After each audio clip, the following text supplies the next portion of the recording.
வணிகர்கள் தங்களின் கடைகளின் பெயர் பலகையை தமிழில் வைக்க முன்வர வேண்டும் என்று முதலமைச்சர் மு க ஸ்டாலின் வலியுறுத்தியுள்ளார்.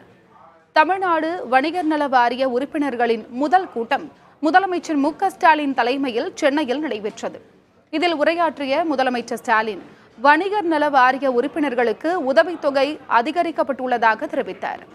வணிகர் நல வாரிய உறுப்பினர்கள் மரணமடைந்தால் வழங்கப்படும் நிதி 1 லட்சம் ரூபாயிலிருந்து 3 லட்சம் ரூபாயாக உயர்த்தப்பட்டுள்ளதாக தெரிவித்தார். வணிகத்திற்கு ஊக்கமளிக்கும் வகையில் தமிழ்நாடு அரசு செயல்பட்டு வருவதாகவும் முதலமைச்சர் ஸ்டாலின் பெருமிதம் தெரிவித்தார். வணிகர்கள் சேவை மனப்பான்மையோடு செயல்பட வேண்டும் என்றும் முதலமைச்சர் ஸ்டாலின் கேட்டுக்கொண்டார். உள்ளாட்சி அமைப்புகளால் கடைகளுக்கு தற்போது ஆண்டுதோறும் புதுப்பிக்கப்படும் வணிக உரிமங்கள் 1/4/2024 முதல் 3 ஆண்டுகளுக்கு ஒரு முறை புதுப்பிச்சா போதும் என்ற வகையில் இதற்குரிய விதிகளை திருத்தி ஆணைகள் வெளியிடப்பட்டிருக்கு.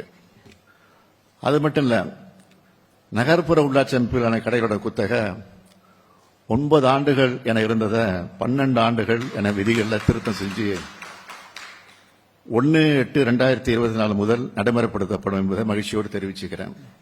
தமிழ்நாட்டோட எல்லா கடைகளிலையும் தமிழ் பெயர் பலகை அமைக்க நடவடிக்கை எடுக்கப்படுறதா வாக்குறுதி அளிச்சிருக்காங்க.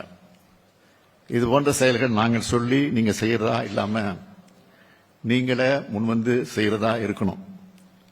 தமிழ்நாட்டின் வீதிகளில் தமிழை காண முடியவில்லைன்னு யாரும் சொல்லக்கூடாது. அந்த அளவுக்கு பெயர் பலகைகளை தமிழில் மாற்ற முன்வர வேண்டும் என்று கேட்டுக்கொள்கிறேன்.